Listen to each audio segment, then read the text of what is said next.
One of the issues I see come up a lot is people struggling when they order out or eat out.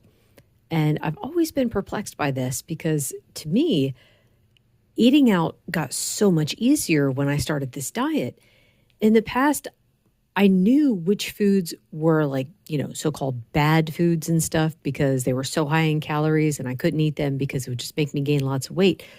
But I still wanted those foods and I would have, whatever I wanted and then pay the price and gain like 2 to 3 pounds overnight. But then starting this diet, I was like, oh my goodness, I can have certain foods. All I have to do is cut the carbs out of it. So, like this one restaurant where they have cheesesteaks and they make really good cheesesteaks. So, instead of getting the bun, I would just have the cheesesteak. That's it. It's like there's no need for the bread. And that was back when I was still eating salads. And oh my goodness, making it like a cheesesteak salad, it was fabulous. I'm like, well, that was easy. Same restaurant. I always loved their pasta and sauces. But then, I still love the sauces because you could get you could order whatever sauce that you wanted, have whatever protein you wanted, and then pick a different kind of pasta every time you went. So I'm like, well, all I have to do is cut out the pasta. Now, I got some kind of funny looks with that. In the beginning, they also used to, it wasn't that they were giving me a hard time. They're like, well, we still have to charge you for the pasta. It's like, I know, it's fine. It's like $1, I know that it's the meat that's what's raising the price of it. So then they would try to well, how about some brown rice instead? I'm like, no. How about some cauliflower rice? No, I just want the sauce and the meat. And finally, what I did, this was not a chain restaurant. It's a, locally owned business. So I wrote to the owner and I let them know the situation.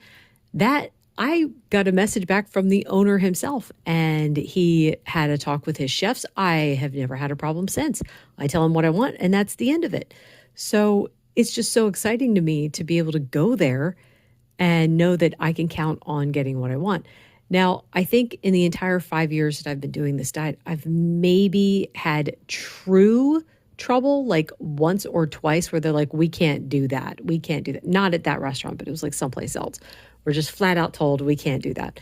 And then I just order something else. But in general, I found that most places are willing to accommodate my weird requests. And, the thing is like, if you're very, very nice about it, and I mean, you don't even have to go into an explanation. Like my mom was kind of funny. She would always tell them, we're on a special diet. I'm like, you don't need to tell them that. All you just do is ask. They might ask why, and that's fine. Then you could explain it, but there's no need. I think also a great thing that has been going on is like the startup of the Brazilian steakhouses, which is fabulous. You just go and you eat a bunch of meat and that's no big deal.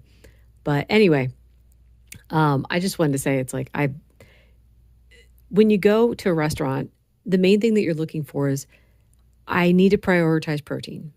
If you want vegetables, that's fine, have vegetables, but you look on the menu to find where you can have a meal that prioritizes protein or have protein added to it. And voila, now you have a good meal. All you're doing is cutting out the carbs.